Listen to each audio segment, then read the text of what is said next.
আসসালামু আলাইকুম। স্বাগতম মহাগ্রন্থ আল কোরআনের ধারাবাহিক তাফসিরে। আজকে ইনশাল্লাহ আমরা পবিত্র কোরআনের সূরা আল আরাফের 6 থেকে 9 নম্বর আয়াত পর্যন্ত আলোচনা করব। এই আয়াতগুলোতে মহান আল্লাহ রাব্বুল আলামিন বলেন, ফালানাসআলান্নাল্লাযীনা উরসিলা ইলাইহিম ওয়ালানাসআলান্নাল মুরসালিন। যাদের কাছে নবী পাঠানো হয়েছিল অবশ্যই আমি তাদের জিজ্ঞাসা করব, একইভাবে রাসূলদেরকেও আমি প্রশ্ন করব। ফালানাকুসান্না আলাইহিম বিইলমিন ওয়া মা কুন্না গায়িবিন। অতঃপর আমি আমার নিজস্ব জ্ঞান দ্বারা তাদের প্রত্যেকের কাছে তাদের কার্যাবলী খুলে খুলে বর্ণনা করব, কারণ আমি তো সেখানে অনুপস্থিত ছিলাম না। ওয়াল ওয়াজনু ইয়াউমাইদিনিল হক ফামান সাকুলাত মাওয়াজিনাহু ফাউলাইকা হুমুল মুফলিহুন। সেদিন পাপ পুণ্যের পরিমাপ ঠিকভাবেই করা হবে। সেদিন যাদের ওজনের পাল্লা ভারী হবে, মান খাফফাত মাওয়াজিনাহু ফাউলাইকাল্লাযীনা খাসিরু আনফুসাহুম বিমা কানু বিআয়াতিনা ইয়াজলিমুন। আর যাদের পাল্লা সেদিন হালকা হবে তারা হচ্ছে এমন সব লোক যারা নিজেরাই নিজেদের ক্ষতি সাধন করেছে, কারণ এরা দুনিয়ার জীবনে আমার আয়াতসমূহ নিয়ে বাড়াবাড়ি করত। আলহামদুলিল্লাহ, চমৎকার 4টি আয়াত। প্রিয় বন্ধুগণ, এই আয়াতগুলোতে মহান বিচার দিবসের কিছু ভয়াবহ চিত্র আমাদের সামনে আল্লাহ রাব্বুল আলামিন উপস্থাপন করেছেন।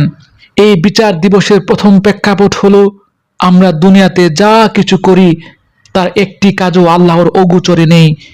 এই বিষয়টি আরো স্পষ্ট করতে আল্লাহ রাব্বুল আলামিন সূরা কাফের 17-18 নম্বর আয়াতে বলেন, আমাদের প্রত্যেকের কাঁধে দুজন আমলের ফেরেশতা বসিয়ে রেখেছেন। আমরা যা কিছু ভালো মন্দ করি না কেন তা তারা লিখে রাখছে। দ্বিতীয় বিষয়টি হলো, কিয়ামতের মাঠে মহা বিচার দিবসে আল্লাহ রাব্বুল আলামিন এই আমল নামা, এই রেজাল্ট শিট আমাদের প্রত্যেকের হাতে ধরিয়ে দেবেন। শুধু আমল নামার খাতায় নয়, কিয়ামতের মাঠে আমাদের পক্ষে বা বিপক্ষে সাক্ষ্য দেবেন স্বয়ং নবী রাসূলগণের পাশাপাশি আমাদের নিজেদের হাত পা, আমাদের শরীর আমাদের বিরুদ্ধে সাক্ষ্য দেবে। প্রিয় বন্ধুগণ, কল্পনা করুন, আজ যে হাত দিয়ে আমরা পাপ করছি সেই হাতই কাল আমাদের সামনে আমাদের অপরাধ ফাঁস করে দেবে। প্রিয় বন্ধুগণ, আমাদের আলোচ্য আয়াতগুলোর তৃতীয় চিত্র আরো ভয়াবহ। আল্লাহ রাব্বুল আলামিন পরিষ্কার বলেছেন, পরকালে সকলের আমল নামা ওজন করা হবে। যার সওয়াবের পাল্লা ভারী হবে সে সফল কাম, সে জান্নাতি। আর যার গুনার পরিমাণ বেশি হবে তার ঠিকানা হবে ভয়াবহ জাহান্নাম।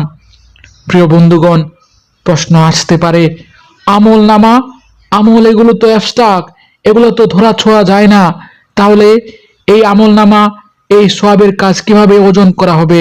আসলে পরকালে আল্লাহর অসীম কুদরত দ্বারা আমাদের প্রতিটি কাজ দৃশ্যমান আকারে রূপান্তরিত হবে। হাদিসে এসেছে, রাসূল সাল্লাল্লাহু আলাইহি ওয়াসাল্লাম বলেছেন, কোরআন তেলাওয়াত, আমাদের সাদকা, আমাদের নামাজ রোজা সব নেক আমল নূর ও ভারী বস্তুতে রূপ নিয়ে মিজানে রাখা হবে, আর গুনাহ কুফর হবে হালকা ও ক্ষয়ংস বস্তু। তখন আমলের ওজনের ফলাফল হবে আমাদের চিরস্থায়ী ভবিষ্যতের সিদ্ধান্ত। সুতরাং প্রিয় বন্ধুগণ, আমরা যদি এখনো সাবধান না হই, পরকালের জবাবদিহিতা সম্পর্কে সচেতন না হই, নিজেদেরকে নিয়ন্ত্রণ না করি, তাহলে সেই মিজানের দিন, ওজন মাপার দিন, কাল কিয়ামতের দিন আমাদের লজ্জায় মাথা নত হয়ে যাবে। আমাদের হাত পা যদি সাক্ষ্য দেওয়া শুরু করে, ফেরেশতারা যদি সব লিপিবদ্ধ খারাপ কাজগুলো সবার সামনে উপস্থাপন শুরু করে, আমাদের আমল নামা যদি পরিপূর্ণভাবে মাপা হয়, তখন আমাদের পালানোর কোনো রাস্তা থাকবে না। তাই আসুন আজই সাবধান হই, সৎকর্মে মনোযোগ দিই, গুনাহ থেকে বেঁচে থাকি।